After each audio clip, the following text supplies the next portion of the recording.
자, 여러분 자리를 정돈해 주십시오. 자, 이제 앞을 봐주시면 감사하겠습니다. 여러분 아침에 왠지 오늘은 시험이 끝나서 그런지 좀 더 활기찬 것 같아요. 맞나요? 예. 시험이 끝나서 활기찬 여러분의 모습을 보니까 좋습니다. 내일 시험이 없었으면 좋겠네요. 그죠?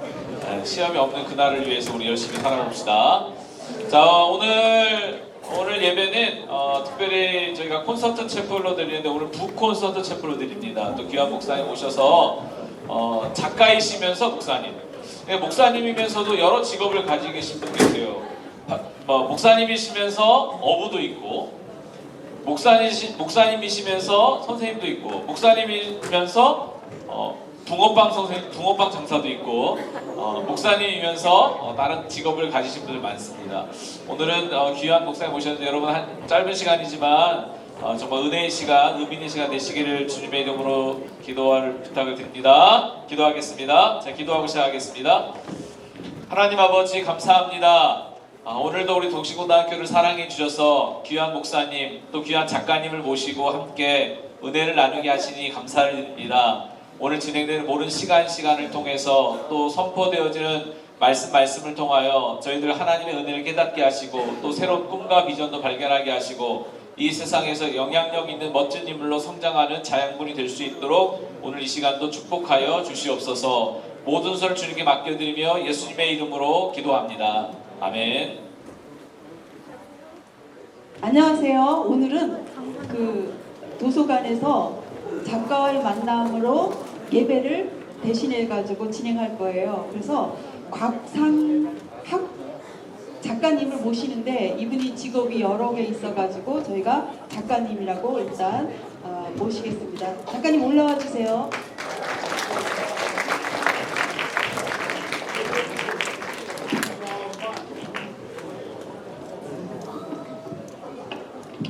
시작하면 되나요?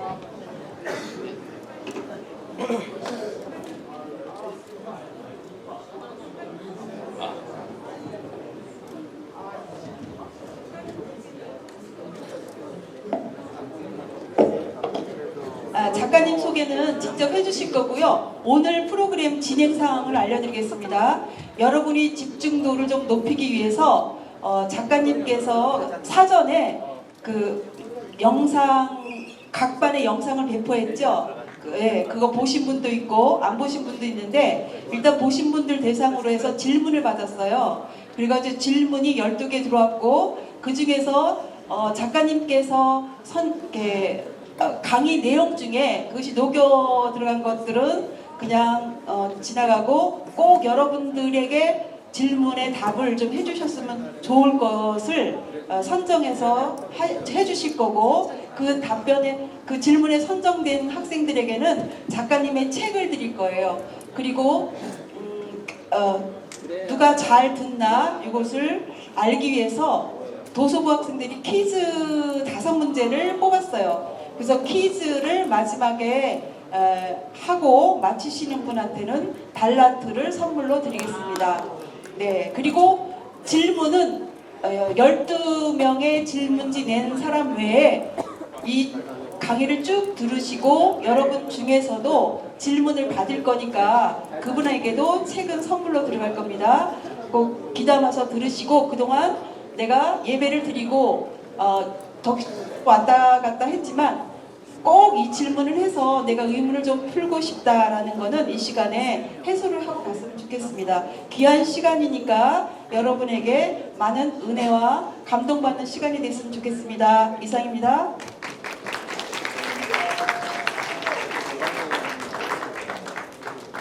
네, 여러분 반갑습니다. 소개받은 곽상학입니다. 서양 속담에 레몬이 너에게 주어진다면이라는 그런 속담이 있어요. 텐저린스라고 하는 것은 제주도 감귤을 얘기합니다. 인생이 너에게 제주도 감귤 이런 신 과일을 준다면 어떨까? 굉장히 고통스럽겠죠. 폭삭 속았수다가 바로 드라마 영문 제목이 바로 When Life Gives Tangerines입니다. 매우 수고 많았다라고 얘기하는 박보검 아이유 주연의 이 드라마는 지금 대한민국 전국을 지금 뒤흔들고 있어요. 굉장히 수고가 많습니다. 제 아들들입니다. 벌써 이 사진을 찍은 지 8년이 지난 것 같아요. 저는 아들이 셋이고 딸이 하나 있습니다. 그래서 아이가 넷이에요. 제 딸은 25년 전에 제가 물에서 낳았습니다. 네? 물에서 낳았다고요. 여러분 혹시 들어봤습니까? 수중분만? 10달 동안 여러분들은 엄마 뱃속에서 지냈습니다. 그 뱃속은 사실 물로 가득한 공간이죠. 여러분들은 다시 말해서 이 땅에 태어나기 전에 엄마 뱃속에 있는 물속에서 있다가 이 세상에 나왔는데 25년 전에 제 딸 또한 엄마 뱃속에 10달 동안 있다가 물속으로 태어났습니다. 여러분 수중분만은 대단합니다. 수중분만은 일반 분만법에 50만 원 더 비싸요. 그만큼 굉장히 이 시설을 많이 갖춰야 되는데 산부인과에 수중 분만실이 따로 있는데 집에 있는 욕조 크기의 5배 크기의 이런 욕조가 있고 엄마 뱃속에 있는 양수 온도와 거의 흡사한 온도로 물이 가득합니다. 그리고 제 아내가 그 물속에 들어가 앉아 있어요. 수중 분만은 앉아서 애를 낳는 겁니다. 저는 너무 당황해서 물 밖에서 이렇게 서성거리고 서 있었어요. 그랬더니 의사 선생님께서 저를 보시더니 여자 의사입니다. 아빠 뭐 하세요? 빨리 들어오세요. 네, 저도 들어갑니까? 그럼요. 부부 동반분만입니다. 빨리 들어오세요. 너무 사전에 교육을 받지 않아. 어떻게 옷을 벗고 들어가는 벗고 들어오세요. 옷을 벗고 들어오래요. 아니 다 벗고 들어갑니까? 아우 팬티 입고 들어오세요. 반드시 샤워를 해야 됩니다. 샤워를 하자면 애가 태어나자마자 아빠 떼를 먹어요. 샤워를 깨끗하게 하고 아내 뒤에 앉습니다. 아내는 이미 앉아있고 저 또한 뒤에 앉아있습니다. 아내는 애를 낳을 때 입는 산부라는 옷을 핑크색 산부를 입고 앉아있어요. 저도 앉아서 어깨 너머로 애가 난 걸 다 봤습니다. 여러분 퀴즈예요. 도서출판 예림당에서 Y라는 시리즈를 여러분 초등학교 때 다 봤을 겁니다. Y는 200권이 넘어요. 그 중에서 베스트 3위 공개합니다. 전국에서 가장 많이 읽히는 Y 시리즈 3위는 바로 공룡이에요. 2위는 똥입니다. 1위는 뭘까요? 사춘기와 성이죠. 사춘기와 성을 보면 너무나도 적나라하게 아이가 태어난 것을 다 설명하고 있는데 저 또한 사춘기와 성을 다 봤고 이미 다 상식으로 알고 있지만 애가 나온 것을 그 자리에서 처음 봤습니다. 머리부터 나와요? 발부터 나와요? 머리, 당연하죠. 그런데 문제는 이겁니다. 방향이에요. 지금 앉아서 지금 여러분도 앉아있는데 애가 나온다고 생각해 보세요. 머리부터 나옵니다. 얼굴이 보일 것 같아요? 뒤통수가 보일 것 같아요? 이게 문제예요. 뒤통수가 보입니다. 아이는 물을 쳐다보면서 땅을 바라보면서 이러고 나오는 거예요. 너무너무 깜짝 놀랐어요. 왜냐하면 빡빡 대머리가 나올 줄 알았는데 머리털이 다 붙어서 나옵니다. 이른바 베넷머리라고 하는 그 머리털이 다 붙은 채로 아이가 엄마 몸속에서 쑥 빠져나오는데 너무너무 신기한 거예요. 가장 위험한 순간이 바로 어깨가 빠지는 겁니다. 몸 중에서 가장 넓은 부위가 바로 어깨이기 때문에 어깨가 빠져나오는 그 순간만큼은 물 밖에 있는 의사 선생님이 벌떡 일어납니다. 초긴장해요. 간호사도 다 일어나요. 그리고 의사 선생님이 마침내 물속으로 들어오더니 아빠 뭐 하세요? 저를 혼내는 거예요. 뭐 하세요? 호흡하세요. 아내의 어깨를 잡고 호흡을 하기 시작하는데 있는 힘 정말 호흡을 하니까 아이의 어깨가 쏙 빠지면서 물속으로 쑥 나옵니다. 그리고 그 의사 선생님께서 그 물속에 빠져있는 제 딸을 이렇게 건져냅니다. 모세. 여러분 이집트 왕자 모세 들어봤죠? 모세라는 이름의 뜻이 바로 물에서 건져내다 라는 뜻이에요. 제 딸이 마치 모세처럼 물 안에서 이렇게 건져내주는 순간 정말 신기하고 놀라웠어요. 간호사가 저에게 커다란 수영줄을 줍니다. 그리고 자르라고 합니다. 아내와 제 딸이 연결되어 있는 탯줄을 제가 손수 자르고 이 아이의 인생의 테이프 커팅을 제가 딱 하면서 정말 놀라운 순간을 맞이하게 되는데 이 딸은 정말 예쁘게 착하게 건강하게 잘 자랍니다. 그렇게 25년 전에 저는 수중부만으로 제 딸을 품에 안았습니다. 그리고 그 이후로 제 아들들을 계속 제가 안았어요. 제 아들들의 이야기를 하기 전에 저는 한 여고생의 이야기를 하겠습니다. 고등학교 1학년은 굉장히 중요합니다. 왜냐하면 고2에 문과를 갈지 이과를 갈지 선택할 수 있는 중요한 기로에 서 있기 때문이에요. 가정통신문을 받습니다. 너네 집에 가가지고 이거 부모님 사인 받아와라. 이 여고생은 지리를 너무 좋아했고 사회 과목을 너무 좋아했어요. 따라서 이 친구는 반드시 문과에 가서 자신의 학과와 진로를 결정하리라 생각을 했습니다. 그래서 당연히 문과에다 동그라미를 치고 집에 와서 아빠에게 사인을 받으라고 했어요. 그런데 아빠가 웬일입니까? 너 제정신이야? 마! 지금 아빠 인생 봐봐. 너무너무 힘들다. 이과가. 너 인구론 못 들어봤어? 인문대 90% 논다? 그게 인구론이야. 이과가. 아빠 나 사회 시끄러. 그런 거 없어. 그냥 다 적응하기 마련이야. 이과가. 아빠의 권면에 못 이겨서 이 친구는 이과에다 동그라미를 치고 고2가 되었고 급기야 4월 말에 중간고사를 봅니다. 늘 상위권으로 달렸던 이 친구 고등학교 2학년 이과반이 되어서 첫 중간고사 성적표를 받아들였는데 말할 수 없는 참담한 성적이 나왔어요. 그 성적표를 가지고 안방에 들어갑니다. 그리고 안방 옷장을 엽니다. 그리고 옷장 안에 있는 아빠의 외투를 뒤적입니다. 안주머니에 지갑을 꺼내고 신사임당 6명을 꺼내요. 얼마예요? 여러분 30만 원 가지고 가출하는데 며칠 걸릴 것 같아요? 3일이면 끝납니다. 잠자야 됩니다. 여학생이에요. 그냥 노숙할 수 없어요. 30만 원 가지고 가출한 이 소녀 4일 만에 돈이 똑 떨어졌고 캐리어를 끌고 길거리를 배회합니다. 그러다 마침내 한 광고문을 봐요. 알바 구합. 그리고 옷가게에 들어갑니다. 저 알바하고 싶은데요. 몇 살이에요? 18요. 학교는?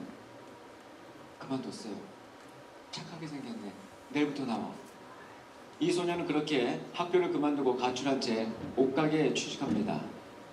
하루에 9시간 일하고 150만 원 받으면 괜찮은 거예요.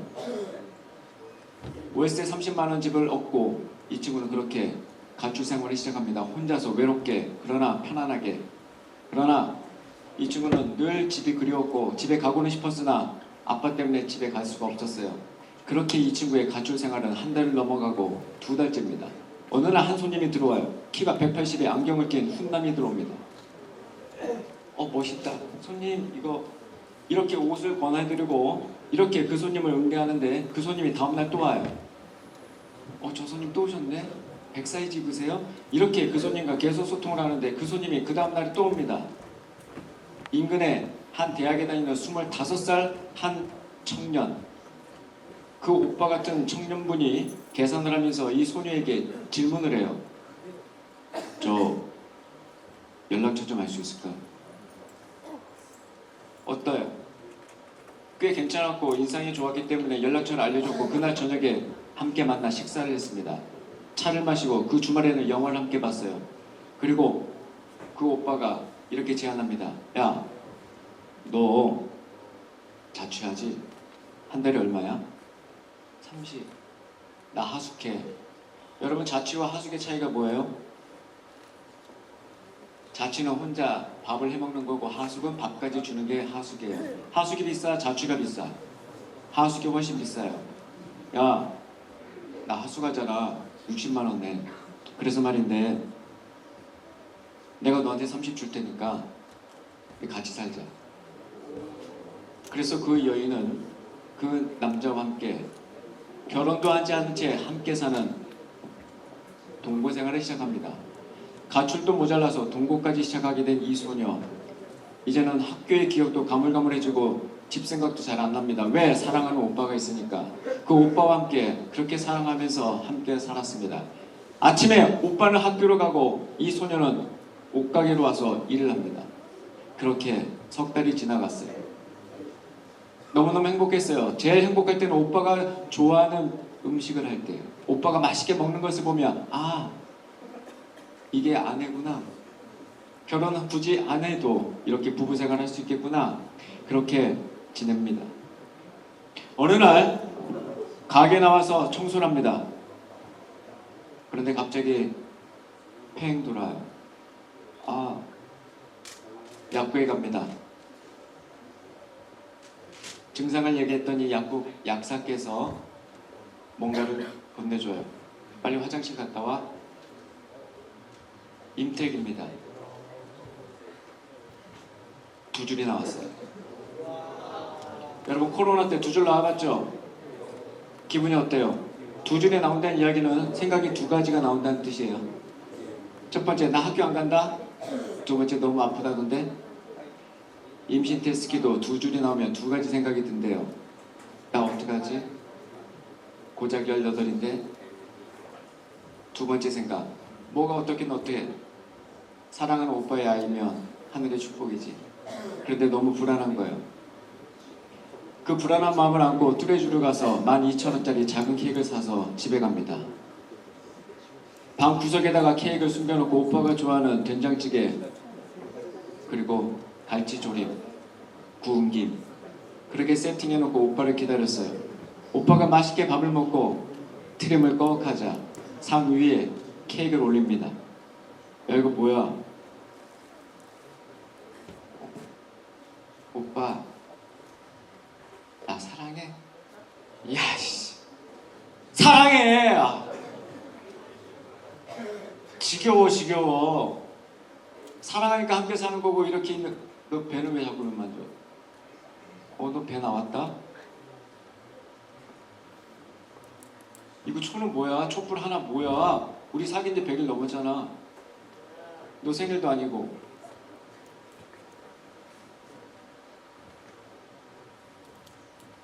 머뭇거리다가 급기야 이야기합니다. 오빠 애래. 얼굴색이 변하더니 요를 펴고 자리에 눕습니다. 오빠도 놀랬겠거니 이 소녀도 이 생각 저 생각 하다가 새벽 3시가 되어서 잠을 이루고 아침에 눈을 떴더니 오빠가 가지고 온 캐리어도 다 사라졌습니다. 황급히 옷을 갈아입고 오빠가 다니다고 하는 학교에 갔어요. 그리고 교무실 같은 총무처에 갔더니 아까 그 학생 자퇴 처리하고 나갔답니다. 터미널로, 지하철로 돌아다녔지만 그날 이후로 그 오빠 찾을 수가 없었어요. 이 소녀 그렇게 오빠를 떠나보내고 주먹을 줍니다. 그리고 배를 때리기 시작해요. 오빠의 그 빈자리를 아이에게 향한 원망으로 더욱더 강해지는 거죠.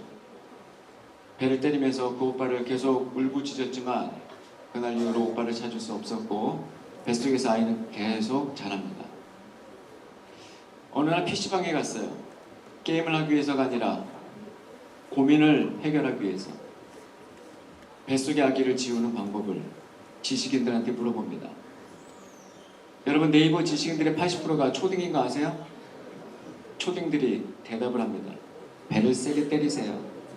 상한 음식을 드세요. 계단에서 구르세요. 그런데 그 대답 중에 하나를 마음에 담고 실천했어요. 화장대에 있는 매니큐어를 지우는 아세톤을 2병을 까마신 겁니다. 너무너무 메스꺼웠고 느끼했지만 총각김치를 먹어가면서 아세톤 2병을 다 마셨어요. 뱃속의 아이를 지우려고. 그런데 그 뱃속의 아이는 죽지 않았습니다. 10달을 채우지 못하고 8달 만에 한 산부인과에서 우렁찬 사내 아이의 울음으로 태어납니다. 그 아이가 바로 제 아들입니다. 이 사진 맨 오른쪽에 있는 저 아이의 출생 스토리예요. 저 아이는 친엄마와 태어나자마자 헤어지고 저희 가정이 입양되어 왔습니다. 그리고 뒤이어 맨 오른쪽에 있는 아이 또한 제 둘째 아들로 가슴으로 태어났습니다. 가운데 있는 우리 은준이 또한 제 아들 세 번째가 되었습니다. 저는 수중분만으로 제 딸을 낳고 이 세 아들을 가슴분만으로 낳았습니다. 여러분, 이 가운데 남자와 여자가 섞여 앉아 있는데 우리 남자와 여자들이 굉장히 많이 다른 거 알아요? 여자들은 거울을 볼 때마다 남자들은 이해 못할 거예요. 여자들은 굉장히 거울 볼 때마다 신경질 냅니다. 왜 이렇게 뚱뚱해졌지? 자기 자신에 대해서 굉장히 관대하지 못해요. 굉장히 예민합니다. 하지만 남자들은 달라요. 왜 나는 이렇게 멋있을까? 어제보다 나는 더 멋있어. 자동차를 보면 남자들은 브랜드, 가격, 재원을 줄줄이 외웁니다. 어릴 때부터 장난감이 이거였거든요. 우리 여학생들은, 우리 여자들은 자동차를 볼 때, 외제 자동차를 볼 때 그냥 다 외제차예요. 하지만 자동차에는 잘 관심이 없어도 가방에서만큼은 여자들은 진심입니다. 학교 갈 때, 여행 갈 때, 약속했을 때 가방이 옷 색깔과 다 달라야 돼요.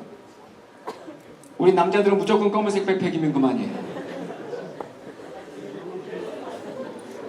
갑자기 비가 쏟아지면 우리 여학생들은 우산 속에 다 들어갑니다. 너 어떻게 빨리 들어와? 너 어깨 젖어 빨리 들어와. 서로 챙겨줍니다. 여학생들은 이래요. 우리 남자들은 어때요? 우리 남자들은 우리 재밌어요.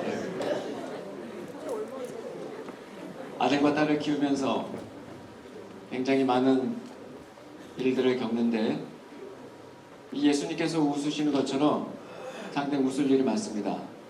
성형외과 의사들은 얼굴 근육을 42개라고 얘기를 하고 이 42개 근육이 다 움직이면 이 표정이 나온대요. 여러분, 이 표정 지은 지 꽤 오래된 것 같은데 이 표정이야말로 영어 단어 아름다움과 맞닿아 있습니다. 뭐가 빠졌네? 티 없는 아름다움. 티야? 애기들이 이렇게 아름답게 웃는 것, 그 웃음은 사실 저희들에게 큰 기쁨을 주죠.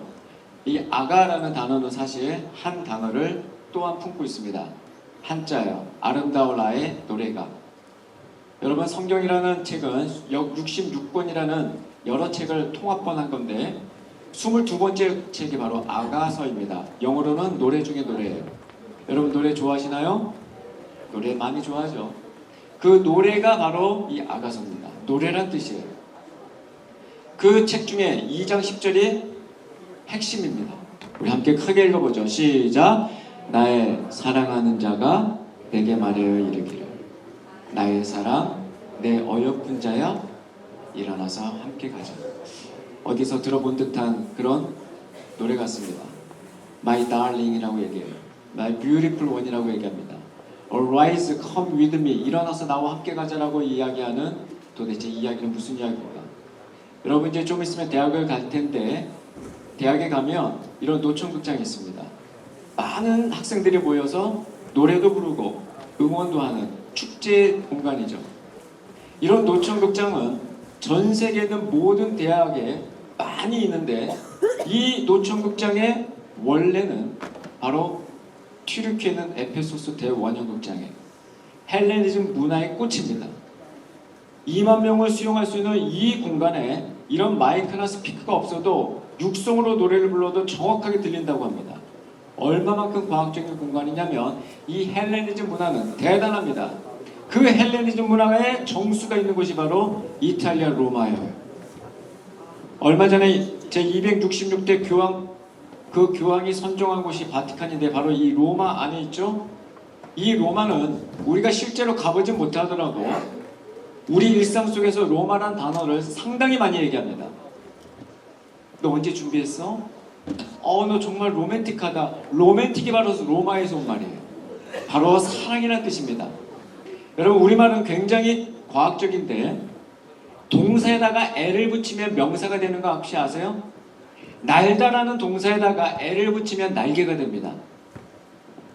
뚜껑으로 이 병을 막다라고 할 때 이 막다라는 동사에다가 애를 붙이면 마개가 되고, 여러분 어저께 잠잘 때 베개를 메고 잤는데 그 베개 또한 베다에다가 애를 붙인 거예요. 그러면 퀴즈. 여러분 뽀로로가 부른 주제가 있죠. 공부하는 게 좋아, 노는 게 좋아. 노는 게 제일 좋죠. 놀이라는 것은 인간에게 굉장히 중요한 겁니다. 놀다에다가 애를 붙이면 뭐가 될 것 같아요? 그게 노래예요. 여러분 노래는 최고의 놀이입니다. 그래서 우리는 명절 때마다 친구들과 어디 가는 거야? 노래방 가는 거야. 그 노래방 가면 여러분 다양한 노래를 부르는데 2022년 8월에 발매한 애프터라이크 불러봤어요? 이 노래를 어떤 친구가 듣더니 저한테 와서 목사님 이 노래 표절이에요. 너 그거 어떻게 알았어? 저는 이미 알고 있었습니다. 여러분 애프터라이크의 주제는 사랑 좋아하는 것 다음에 뭐야? 라는 거죠. 가사에도 나와요. 애프터라이크는 누가 불렀어요? 아이브가 불렀고 이 노래 주제는 당연히 사랑입니다. 좋아하는 것 다음에 사랑이에요. 여러분 지금 사랑이란 것을 고등학생이 되어서 이야기를 하지만 초등학교 5학년 6학년 때는 사랑이란 말을 안 합니다. 그냥 좋아한다 정도 하죠. 좋아하는 것 다음에 사랑이에요. 얘네가 불렀다니까 아이브가 부른 이 애프터 라이크는 사실 사랑이란 것을 이야기하기 위해서 애둘러서 라이크를 얘기하지만 모든 대중가요는 다 사랑입니다. 주제 아니고 있으면 가져와 보세요. 군가 애국가 빼고 다 사랑이에요. 장르는 달라도 다 사랑입니다. 그런데 이 노래는 1999년도에 나온 수프림이라는 노래와 표절처럼 거의 똑같아요. 혹시 들어봤어요? 혹시 소리 나오나요?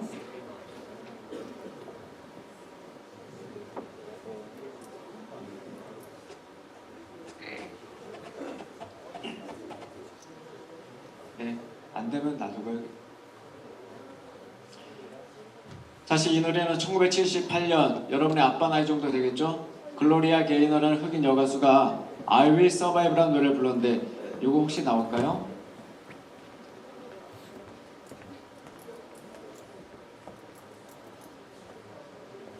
안 돼요? 안 되면 안 된다. 그래?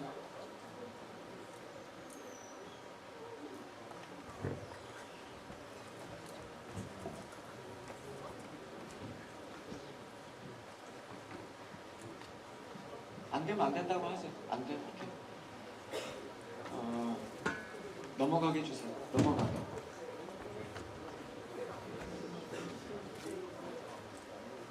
나오네? 소리.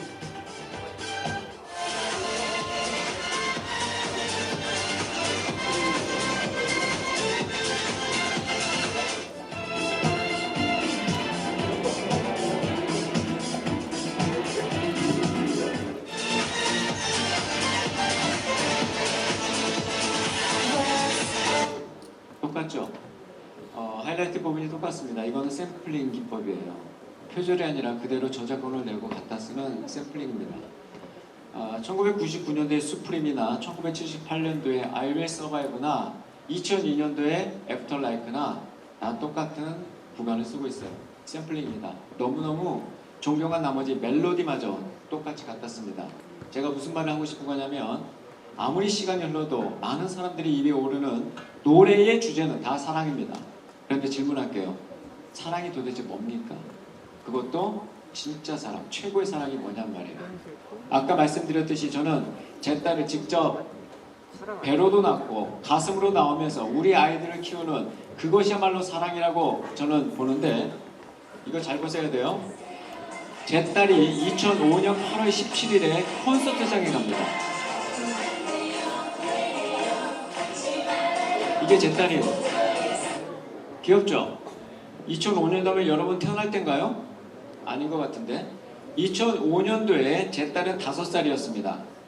제 딸은 2001년도에 태어났기 때문에 그 해하고 나이가 똑같아요. 5년이면 5살이에요. 2005년도에 한 여름날에 제 딸은 장윤정의 콘서트에 가서 어머나를 함께 따라 부릅니다. 우리 딸은 어머나를 너무너무 좋아했어요. 어머나 맨날 밥 먹을 때도 어머나 똥 쌀 때도 어머나 그러니까 어머나를 계속 부르는 아이가 제 딸이었습니다. 그 이듬해 7살이 되어서도 어머나를 계속 부릅니다. 2007년도 9월 30일이에요. 제가 운전하는 자동차에서 제 딸이 어머나를 불러요. 제가 운전을 하고 있고 조수석에 제 아내가 동영상으로 찍은 거예요. 그리고 이 귀여운 모습을 찍으면서 제 딸에게 묻습니다. 예진아,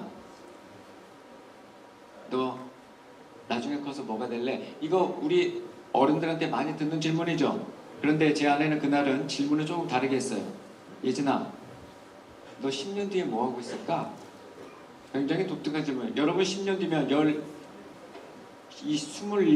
28살 그 정도 될 텐데 제 딸의 10년 후는 바로 지금 여러분의 나이입니다. 맞죠? 그렇잖아. 7살한테 물어본 거야. 너 10년 후에 뭐 할래? 제 딸은 매우 아이다운 질문 대답을 합니다. 나 장유정 언니랑 노래 부를 거예요.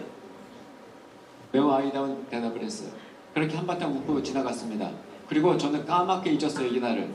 이 영상 찾은 지 사실 몇 년 되지 않습니다. 그리고 영상 파일에 2007년 9월 30일이라는 걸 그때 알게 되었어요. 그리고 이렇게 적어놨습니다. 제가 무슨 말을 드리려고 하냐면 지금부터 잘 들으셔야 돼요. 이 날을 좀 기억해 주세요. 2007년 9월 30날 가을이 막 시작하는 이날 제 딸은 아까 말씀드린 대로 동생들과 함께 이렇게 잘 지냅니다.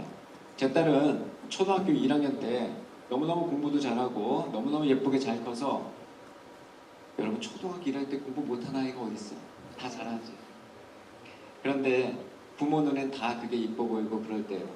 그날도 제 딸이 들어와서 집에 들어와서 아빠 학교 다녀왔습니다. 인사도 얼마나 예쁘게. 그리고 화장실에 들어갔는데 10분이 지나도 20분이 지나도 안 나오는 거예요.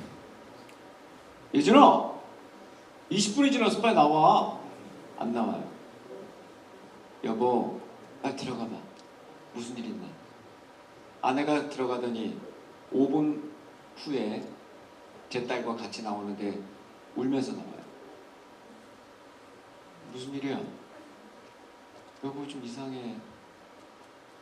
예진이가 생리를 시작해. 8살인데 8살 지금 이야기 잘 따라하고 있어요? 초1이라고. 아니 초1인데 다음날에 병원을 갔더니 MRI 통에 이 아이를 집어넣더라고요. 머리 뇌 단층을 찍는 겁니다. 머리 안에 혹이 하나 발견되는데 이 혹 때문에 성호르몬이 일제히 나오기 시작하면서 초등학교 1학년짜리가 생리가 시작된 거예요. 의사 선생님께 질문합니다. 이거 어떻게 됩니까? 선생님이 어떻게 해야 됩니까? 2가지 방법이 있습니다. 첫 번째, 그냥 이왕 이렇게 된 거 자연스럽게 놔두세요. 놔두게 되면 어떻게 되죠? 글쎄요, 한 6개월 뒤에 성장이 멈출 겁니다.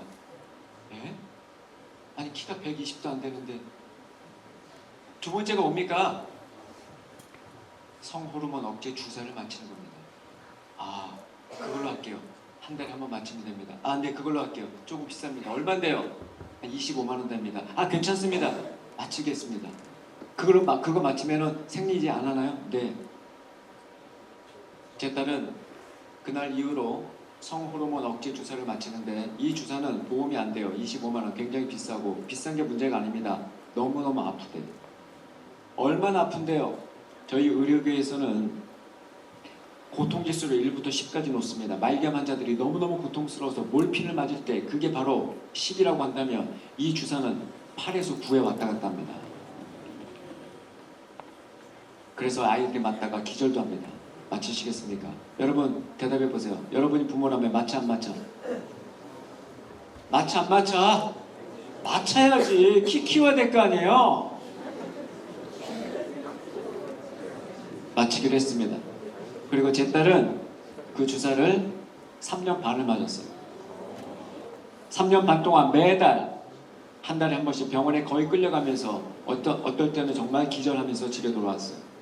그렇게 초등학교 5학년이 되었습니다. 근데 학교에서 공부도 잘하고 무럭무럭 키도 잘 크고 너무너무 예쁜 딸로 제 기쁨이 되었어요. 어느 날 학교에서 전화가 왔습니다. 담임선생님이 아니에요.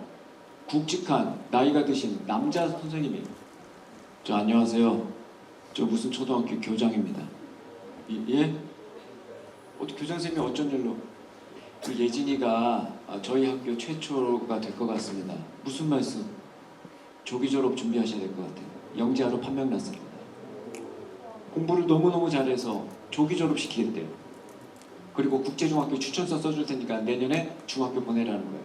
6학년 건너뛰고. 공부도 잘하고 얼굴도 예쁘고 말도 잘 듣는 이 딸. 어느 날 그 교장 선생님의 전화 이후로 EBS에서 연락이 왔어요. 그리고 여기 대한민국 사교육 2번지라고 불리는 이곳 목동에서 사교육 없는 자녀 교육으로 유명한 분이 있습니다. 바로 노현정 씨인데요. 네, 그만 볼게요. 계속 보면 신경질 나, 걔네들. 이 방송은 다른 게 아니라 학원의 도움을 받지 않고 혼자서 공부했는데 초등학교 5학년짜리가 고3 과정을 다 끝냈다는 이야기예요. 정말 화나죠? 제 딸은 학원을 싫어합니다. 아무리 보내려고 해도 싫대요. 혼자 공부하겠대. 여러분 생각해봐. 초5짜리가 혼자 공부하면서 미적분, 백답, 확률까지 다 끝내버렸다니까? 얼마나 제가 어깨가 이렇게 올라갔겠어요. 내 딸이 영재라니. 이런 아이가 어떻게 내 딸이. 너무너무 기뻤습니다. 하늘을 나는 것 같았어요. 밥을 안 먹어도 배가 불렀고 그냥 얼굴에 미소가 번지는 거예요. 그렇게 딱 44일이 지납니다. 44일 후에 제가 그날도 퇴근해서 집에 들어왔어요. 저는 당시 고3 담임이었습니다. 저는 국어교사였어요. 보충 수업 마치고 집에 왔는데 너무 더운 거야. 여보 에어컨 좀 살까? 여보 무슨 일 있어? 표정이 왜 그래? 웃어야 되잖아. 우리 예진이 때문에 기쁘잖아. 왜 그래? 제 아내가 거실에서 빨래를 개는데 저를 쳐다봐요. 무슨 일 있어? 예진아 아빠 왔는데 안 나오냐? 분명히 신발장에 우리 딸의 신발 있는데 안 나와요. 왜 그래? 제 아내가 저를 보더니 여보 놀라지 말고 들어요. 뭐가 놀라? 무슨 일이 있어? 제 아내가 빨래를 턱 내려놓더니 앞에 있는 서랍을 열어요. 그리고 노란 봉투를 저한테 줍니다. 이게 뭐야? 저는 그날 처음 봤어요. 제 딸의 엑스레이 사진입니다.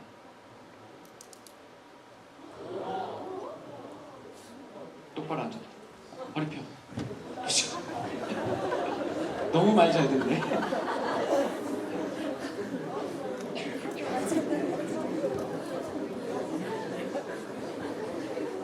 여러분 선생님들한테 그런 얘기 가끔 듣죠? 야 똑바로 앉아라. 허리 휜다. 척추 측만증입니다.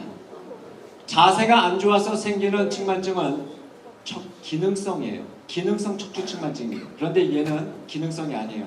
우리 딸은 늘 바른 자세입니다. 이건 바로 특발성이에요. 특발성은 말이 특발성이지 원인을 모르겠다예요. 굳이 원인을 말하자면 성호르몬을 억제시켰다가 3년 반 동안 갑자기 성호르몬이 쭉 나오면서 척추가 틀어졌다는 게 이야기. 만곡각도, 즉 휘어진 각도가 20도가 넘어가면 보조기를 착용해야 되고 30도 넘어가면 수술 들어가야 됩니다. 제 딸은요 69도예요. 사진의 맨 밑에가 잘렸습니다. 한 번 더 휘었어요. 완벽한 S자입니다. 이렇게 휘어버리면 뭐가 위험하냐면 몸이 이렇게 휜 게 문제가 아니라 여러분 척추에 붙어있는 뼈가 뭐예요? 갈비뼈입니다. 갈비뼈의 기능이 뭐예요? 폐와 심장을 보호하는 거죠. 방패처럼. 그런데 척추가 이렇게 휘어버리면 갈비뼈가 같이 뒤틀어지면서 폐를 두릅니다. 제가 우리 딸의 방에 들어갔더니 침대에 앉아서 벽에 몸을 기대서 숨을 쉬고 앉아있는데 숨소리가 이미 80대 할머니의 숨소리가 나요. 다음날 병원에 갔더니 석고로 몸을 뜨더니 척추 보조기 목에서부터 엉덩이까지 오는 갑옷 같은 플라스틱을 착용하고 찍찍이로 찍찍 초등학교 5학년이야? 그거 입히고 티셔츠 입혀서 학교 보냈더니 울면서 집에 옵니다.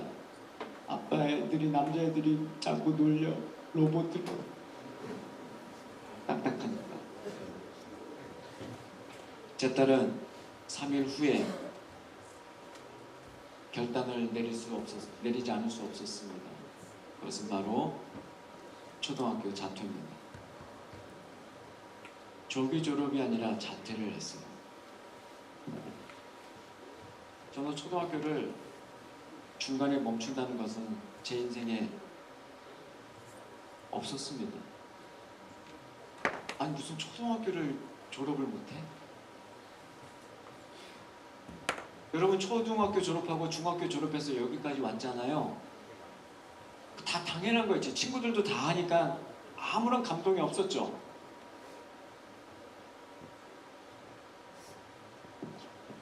제 딸은 초등학교를 못 가는 것 정도가 아니라 방에서 나오질 않습니다. 4년 반 동안. 4년 반 동안 딸이 방에서 안 나오는 그 모습을 지켜보는 부모의 마음 혹시 아세요?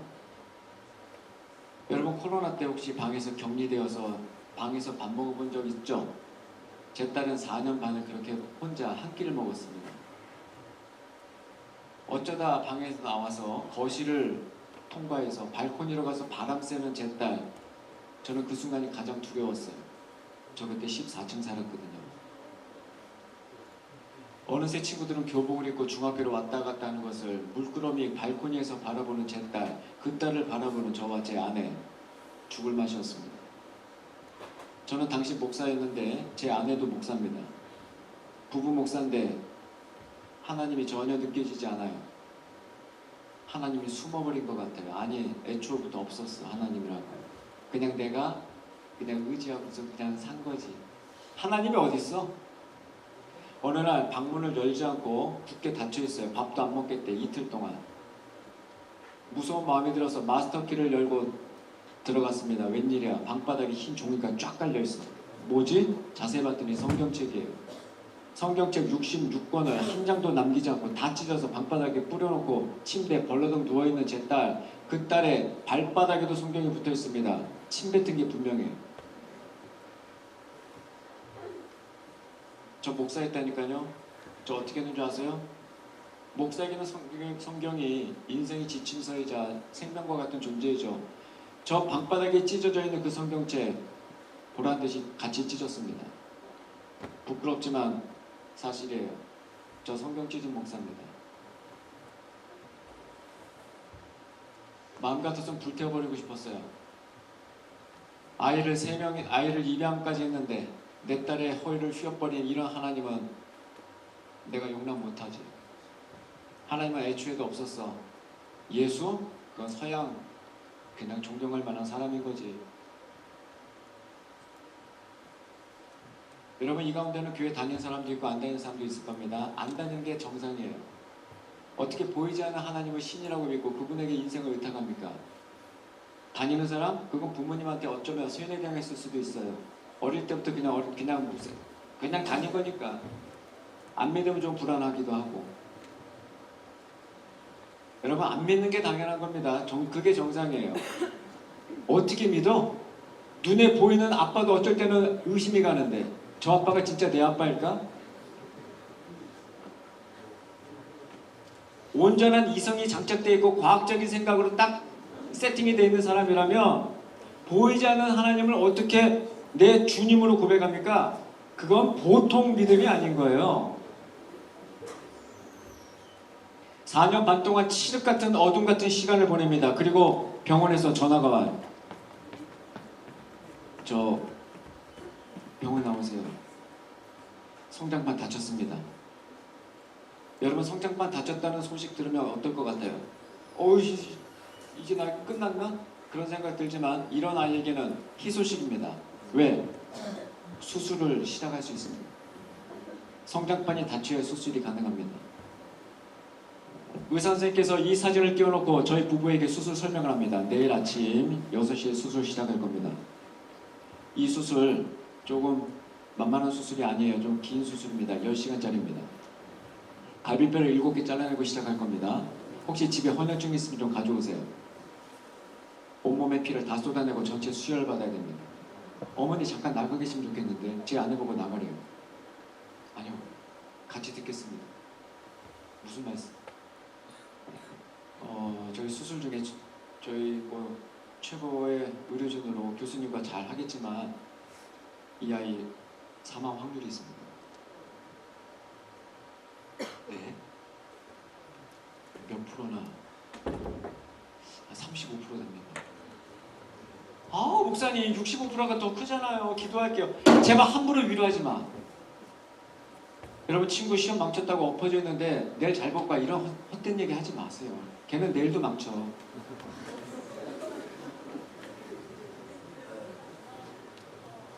정말 위로하고 싶다면 그냥 가만히 옆에 있어주세요. 함부로 입 벌리지 마세요. 이런 사람 저런 사람 저희 부부에게 수많은 위로의 말을 건넸지만 전혀 위로가 안 됩니다. 의사 선생님의 그 말씀 듣고 복도로 나와서 눈물이 멈추질 않아요. 한 30분 울었을까요? 화장실 가서 세수로 눈물 닦아내고 아무것도 모르고 앉아있는 제 딸에게 거짓말했습니다. 야 이거 수술 이거 마취하고 자면은 2시간이면 끝난대. 아유 깜짝 놀랐네. 아무것도 아니야. 빨리 자. 아예 재우고 저희 부부 뜬 눈으로 밤새웠습니다. 새벽 5시 50분 되니까 흰옷 입은 남자 간호사들이 들어오더니 침대째 끌고 나가더라고요. 막 쫓아갑니다. 새벽 6시에 수술방 들어갑니다. 못 보겠어요. 인사말도 못 하겠어. 잘하고 와. 이거 10시간짜리입니다. 10시간 동안 저 뭐 했을까요? 기도 못 했습니다. 하나님이 사라졌는데 무슨 기도야? 그냥 멍하니 있었어요. 12시간 지나니까 박예진 그 이름 옆에 빨간불이 파란불로 딱 바뀌더라고. 수술 종료입니다. 그리고 수술방 앞에 다시 섰어요. 문이 열립니다. 애가 나오는데 저는 시체가 나온 줄 알았어요. 온몸이 뻘개요. 피투성입니다. 너무 급해서 그냥 나오는데 그 피는 묻은 피가 아니에요. 튀긴 피예요. 수술 과정이 다 보여요. 제 아내가 주저앉더라고요. 근데 저는 봤어요. 링거가 10개가 달려있더라고요. 여보 살아났어. 애가 나오는데 처치실로 가자마자 엑스레이를 꽝 찍더라고. 티타늄이 들어갔습니다.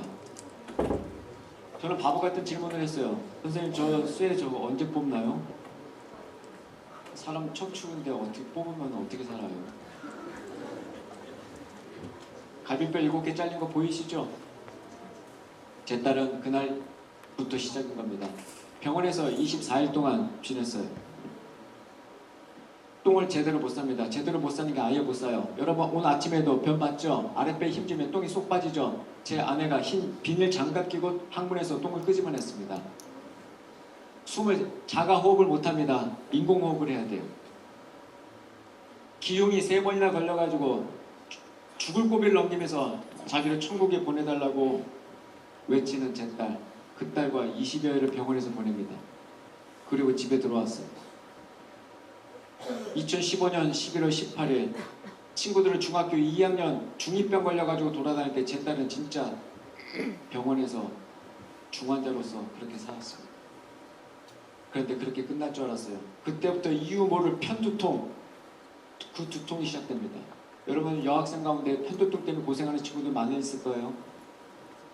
이 두통이 너무너무 심해서 비명을 지르면서 잠을 잡니다.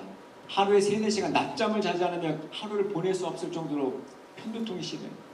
그렇게 보내는 제 딸 15, 16, 17 여러분의 나이를 그렇게 지나갑니다. 친구들은 어느덧 고등학생이 되었는데 제 딸은 계속 집에만 있습니다. 홈스쿨이요? 아니요. 제 딸은 그냥 홈키퍼. 집에만 있었어요. 집 지키는 아이야. 병들어서.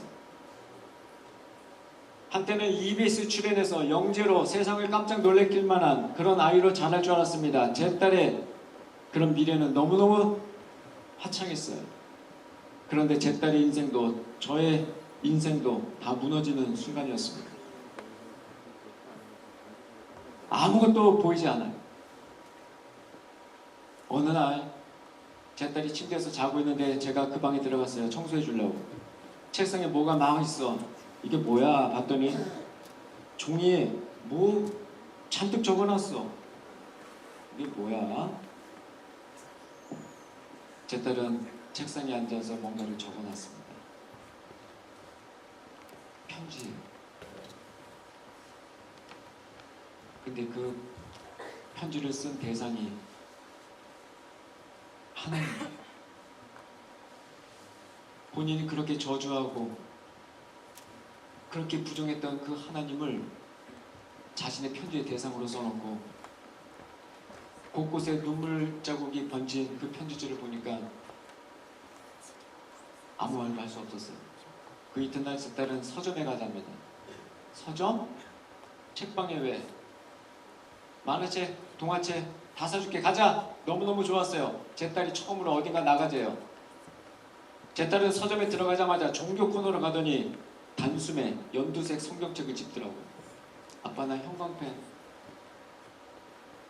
형광펜 한 세트와 성경을 들고 방에서 이렇게 보기 시작하는데 그 방 안에서 자기가 그토록 원망하고 저주했던 하나님의 말씀을 보기 시작합니다.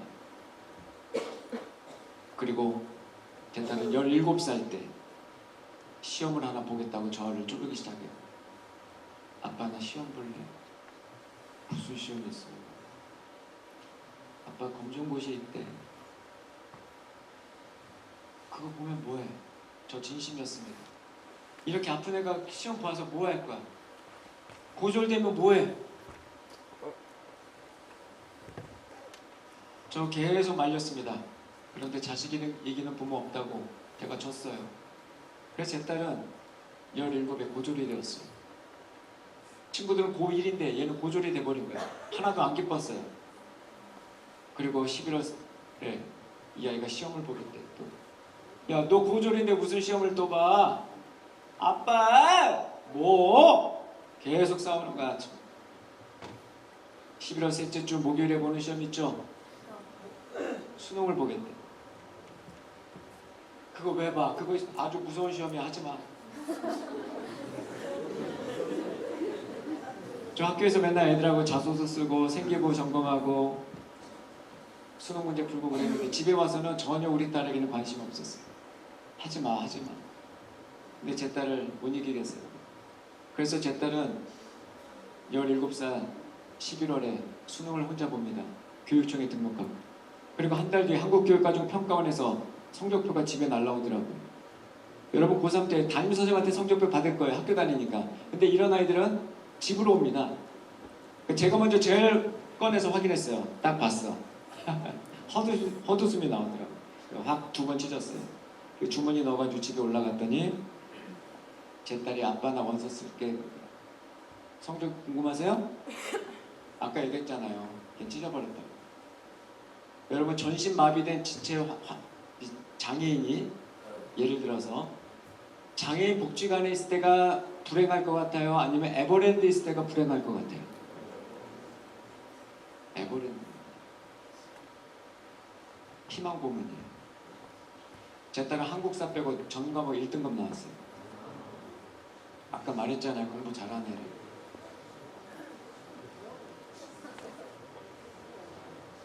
저 성적표 다 찢어가지고 집에 올라갔더니 제 딸은 이미 인터넷으로 점수 확인하고 원서 쓰겠대. 수시 6군데 다 썼습니다. 볼 것도 없어요. 다 합격했어요. 거기는 여러분이 선망에 맞이하는 SNU도 있습니다. 관악산. 그리고 한 달 뒤에 등록을 하라고 연락이 왔어요. 6군데서.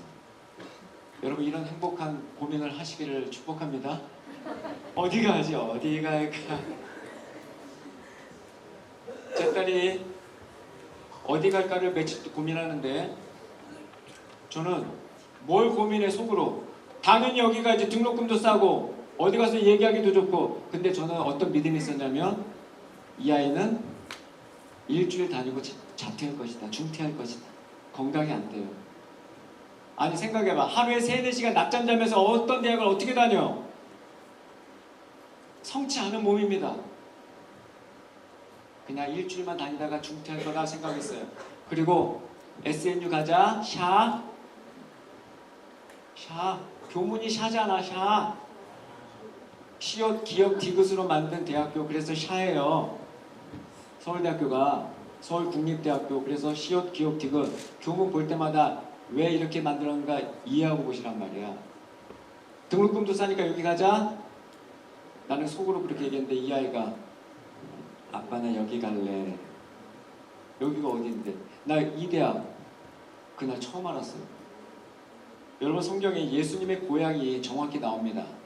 예수님의 고향이 우리나라의 대학 이름으로 있는 거 아세요? 예수님의 고향이 어디예요? 예수님이 태어난 곳은 베들레헴 떡집이라는 또 곳인데 자란 곳은 나사렛이라는 곳이에요. 충남 천안에 나사렛 대학교 있는 거 아세요? 여기 왜 가야 돼 네가? 아빠 이 학과는 여기밖에 없어. 무슨 과인데? 내가 무슨 과인데? 내가 무슨 과인데? 그 질문을 하자마자 우리 예진이의 눈에서 눈물이 쭉 흘러내요. 왜 그래? 주체를 못해. 막 꺽꺽 몸을 막 움직여. 왜? 아빠 나 은택이. 은택이는 아까 그 세 아이 중에서 맨 오른쪽에 있었던 제 장남입니다. 친엄마가 맨 아세톤을 2명 감으셨다는 거예요. 우리 은택이는 1살이 되어도 2살이 되어도 말을 하지 않아요. 쳐다보지도 않아요. 세상과 담을 쌓아놓고 혼자 뺑뺑뺑뺑 뛰어다녀. 자폐합니다. 아빠 나 은택이 엄마 아빠 외출했을 때 거실에서 막 뛰어다닐 때 내가 다리 걸어서 넘어뜨리고 이불에다가 집어넣었어. 숨 못 쉬게. 나도 엄마 아빠한테 힘들게 하는데 너까지. 아빠 나 유아특수교육 갈 거야. 유아특수교육.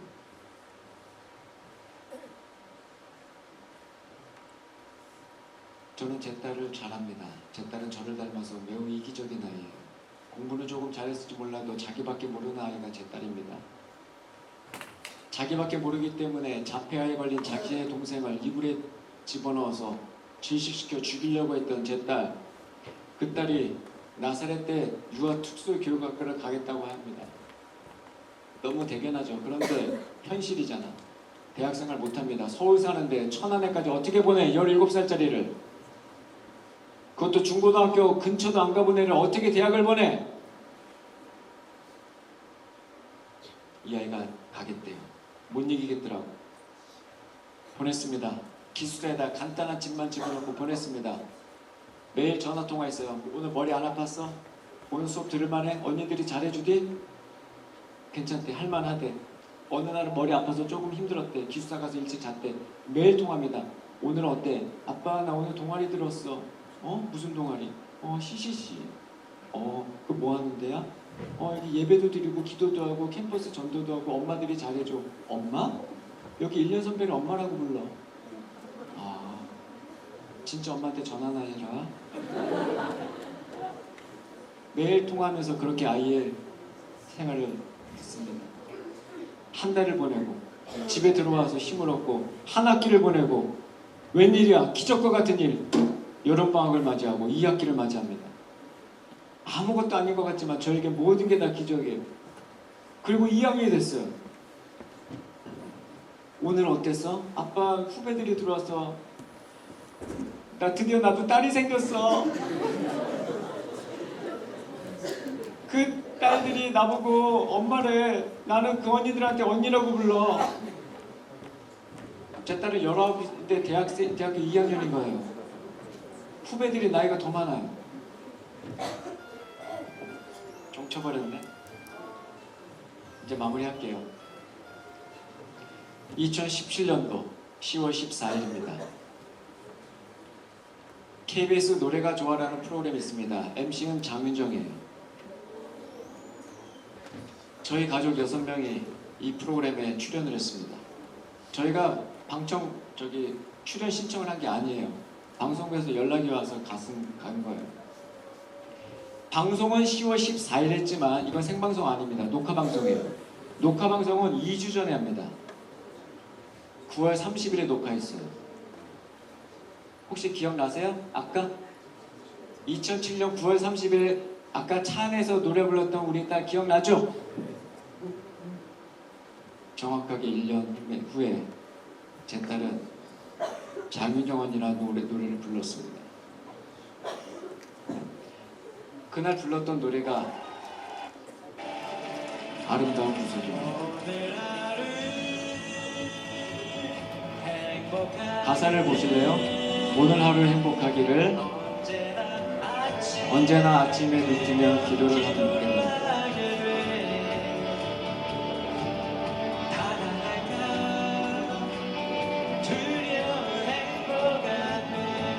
우리 집 여자들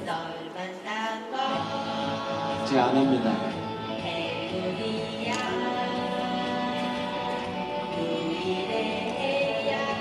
얘는 17살 제 딸이고요.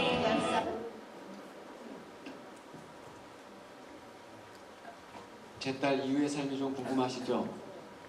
제 딸은 나사렛 대학교 유아특수교육학과에서 2년을 공부하고 캐나다에서 원주민 선교를 경험하고 한 달 동안 신학교에 가서 기독교 교육학과 2년을 편입을 해서 졸업을 합니다. 그리고 자신의 두 번째 동생 은찬이를 위해서 은찬이 있어? 우리 은찬이는 지적 장애합니다. 유치원 하원을 시키는데 같은 반으로 보이는 여자아이가 자기 엄마한테 얘기하더라고요. 엄마, 쟤 우리 반 바보야. IQ가 46밖에 되지 않은 제 아들 은찬이. 이 은찬이는 밥 먹는 거를 좋아합니다. 요리하는 걸 좋아해요. 그래서 가정교육학과를 또 편입해서 2년을 더 공부했어요. 제 딸은 친구 또래보다 2년 더 빨리 갔기 때문에 2년 더 공부해도 똑같이 졸업합니다. 제 딸은 학부를 6년을 다닐 거예요. 그리고 가정교육과를 졸업하는 해에 선생님이 되기 위해서 임용고사라는 시험을 보고 경기도 최연소 교사로 합격을 합니다. 그래서 지금 경기도 동탄에서 가정교사가 되었어요. 지금 2년차 교사로 재직 중에 있습니다. 제 딸이 아픈 거를 이겨내고 지금 안정적인 직업 교사를 하고 있다는 성공담을 여러분한테 하려고 하는 게 아니에요. 제가 여러분에게 드리고 싶은 말씀은 이겁니다. 사랑. 누가 누군가를 좋아해서 동거도 하고 가출도 하고 사랑 모든 노래에 다 담겨있는 사랑 나 너무너무 좋아가지고 걔 없으면 죽을 것 같아 하는 그 사랑. 여러분 이 사랑이란 말은 우리말입니다. 한자가 아니에요. 근데 이 사랑이란 말은 한자에서 유래됐어요. 사량이라는 말에서 유래됐습니다. 사량은 쓰량 중국어로 이렇게 발음해요. 생각하고 헤아린다는 거예요. 여러분과 함께 오늘 이 말씀을 마지막으로 한번 읽어볼 거예요. 시작. 깊도다 하나님의 지혜와 지식의 풍성함이 그의 판단은 헤아리지 못할 것이며 그의 길은 찾지 못할 것이라.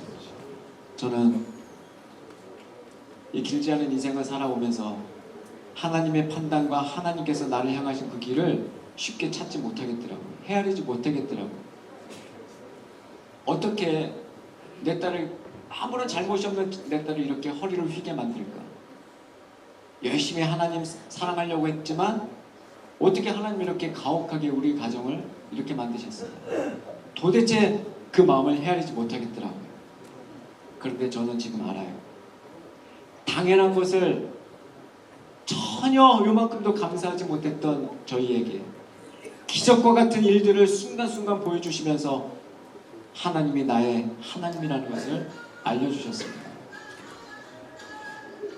어느 날 저희 6명이 밥을 먹는데 제 딸이 그러는 거예요. 아빠, 우리 6명 엄마 아빠가 다 달라. 그러네. 진짜 그러네. 그리고 아빠 더 희한한 거 뭔지 알아? 우리 6명 다 첫째들이야. 얘네들 다 첫째인데 둘째, 셋째, 넷째가 됐어. 제 아들 은택의 원래 성은 신씨입니다. 우리 은찬이 원래 성은 이씨예요. 우리 은준이는 최씨입니다. 저희 집에 와서 다 곽씨가 됐어요.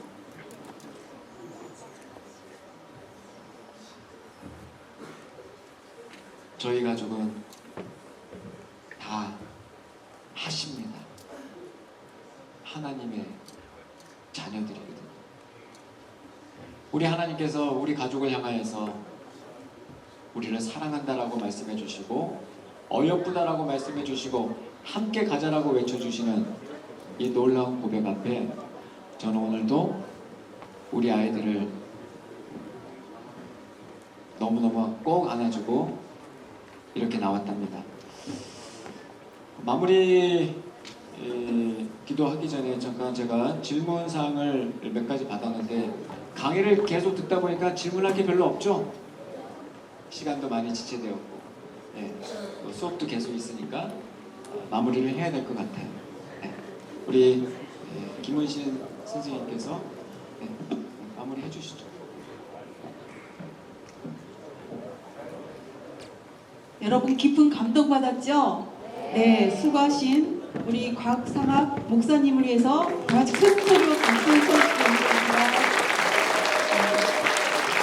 감사합니다.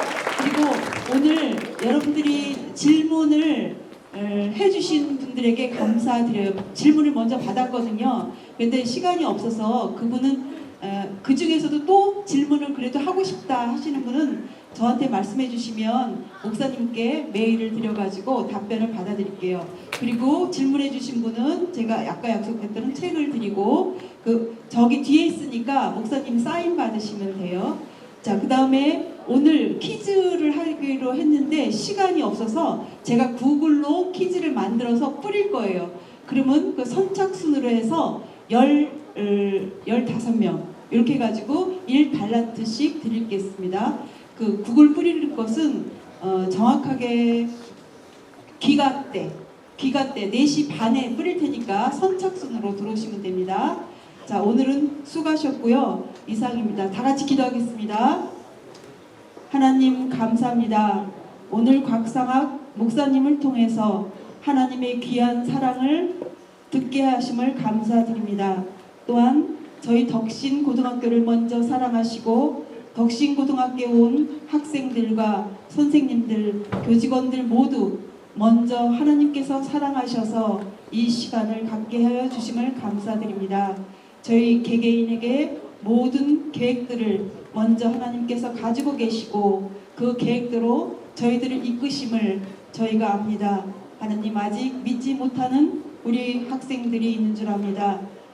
마음속에 하나님을 갈구하게 하시고 하나님의 사랑을 갈망하게 하셔서 저희 개개인에게 맡긴 하나님의 사랑을 느낄 수 있는 시간들을 마련하여 주시길 간절히 바라고 합니다. 오늘 하루도 귀한 시간, 하나님께서 주신 귀한 시간을 잘 쓰고 충실하게 쓰고 오늘 하루 잘 보낼 수 있도록 인도하여 주시옵시고 성령이 함께하여 주시옵소서. 모든 것들을 주님께 맡겨오며 예수님의 이름으로 기도하였습니다. 아멘.